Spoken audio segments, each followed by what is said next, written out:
Now you're a vibrational match to everything that you've been asking for. There's a clarity there. Now take this idea of piles. We know you understand it. It's so simple, it's insulting. And then from the perspective of those two piles, daydream. When you're in the not alignment pile, that's when you work hard and struggle. Abraham, is there any blur of the piles? Can I be in both piles at the same time? Well, this thought could take you there, that thought could take you there, this thought could take you there, that thought could take you there, this thought could take you there, this thought could take you there. But if you are deliberately wanting to make dominant the thoughts that take you to the influence of who you really are, it won't be long before that's just where you'll hang around. And then we offer a vibration to Esther, and we give her time to find words that represent the vibration. And she reaches for words big enough to describe the feeling of empowerment and joy of getting out ahead of it. The difference between trying to clean something up. So what we're asking you all to try to do just a little bit, instead of taking life as it comes and reacting to it, we're asking you to not make such a big deal about life as it's coming. Just put it in one big statement that says, oh yeah, that's that. And instead, ask yourself to remember or reach for, to isolate and practice those feelings of elation.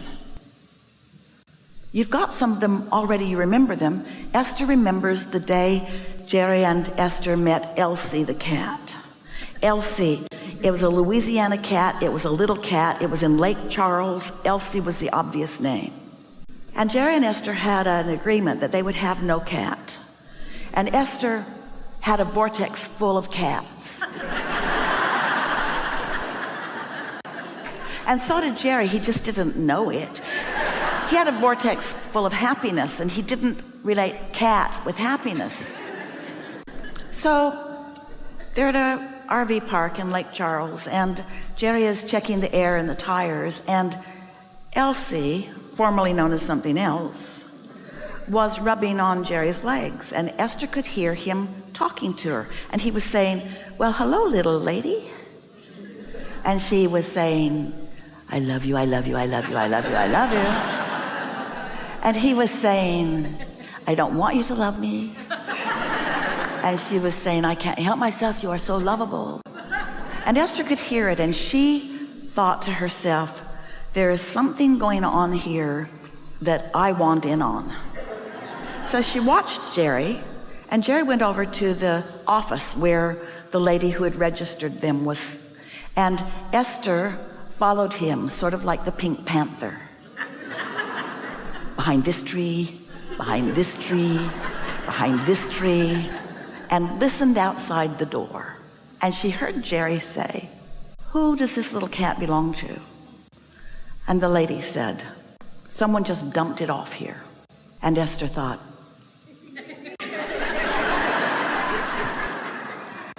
and so Esther didn't say anything to Jerry.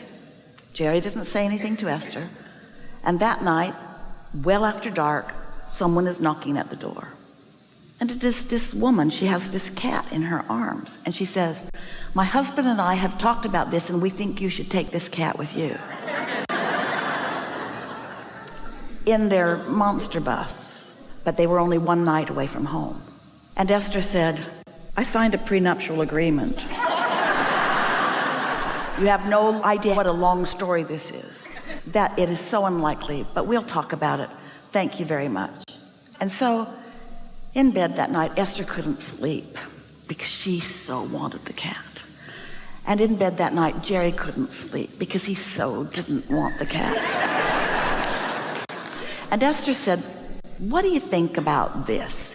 If when we wake up in the morning, that cat's nowhere around, we'll just get in our bus and off we'll go, and that'll be the end of it. But if this little cat is waiting at our doorstep, then we'll take her with us. And Jerry said, all right. So they got up before dawn, had breakfast. Esther opened all of the window shades. She's looking out across, and in her mind she's saying, here, kitty, kitty, kitty, kitty, kitty, kitty, kitty, kitty, kitty. And then no cat. And so she said, all right. Jerry went out, brought the hoses in. Esther brought the rooms in. Everything was stowed. Esther sat in the seat, turned the big diesel engine over. It has to idle for 5 minutes before you drive it. And as soon as the engine started, way off in the distance, the little cat is jumping through the tall grass. You can see her head every now and again. She came right to the door of the motorhome. Jerry opened the door and said, well, little lady, I guess you're going to Texas. And in she came. Now, isn't that just the perfect story? Isn't that just a getting out there ahead of it story? Isn't that just something that could never be but did become story? Do you know that everything that you want has a story just like that? With all the facets that are important, with every obstacle. Esther did not think that there was a greater obstacle in the world. Esther called the office and said, we've got a cat. Will you go get some cat food and a litter box and a cat bed? And Yoli hung up the phone and said to Tracy, they're bringing a cat home. And Tracy said, no. They ran over a cat. They saw a cat. They have a picture of a cat.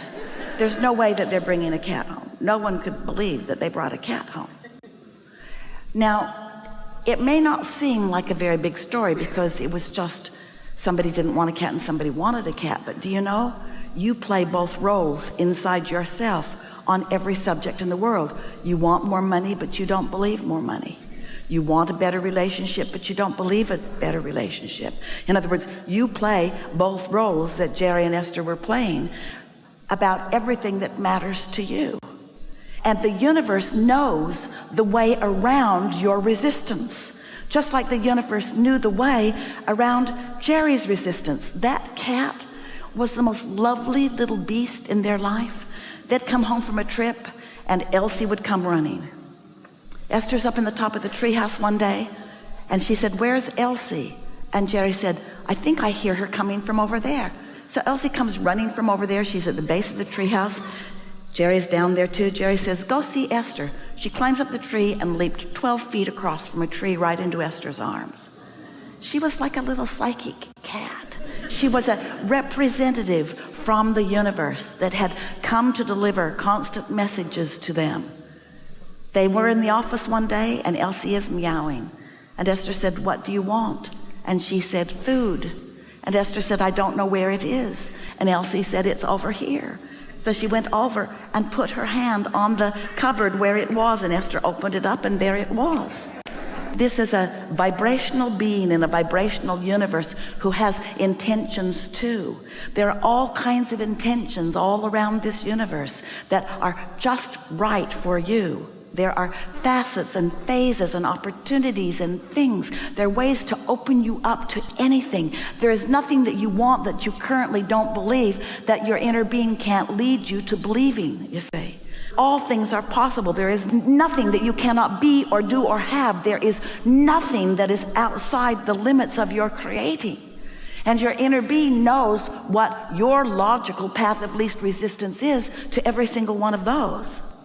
And so if you would just decide that you're going to make yourself as resistance-free as possible, which means struggle less, face problems less, try to solve problems less, daydream more, criticize less, praise more, laugh more.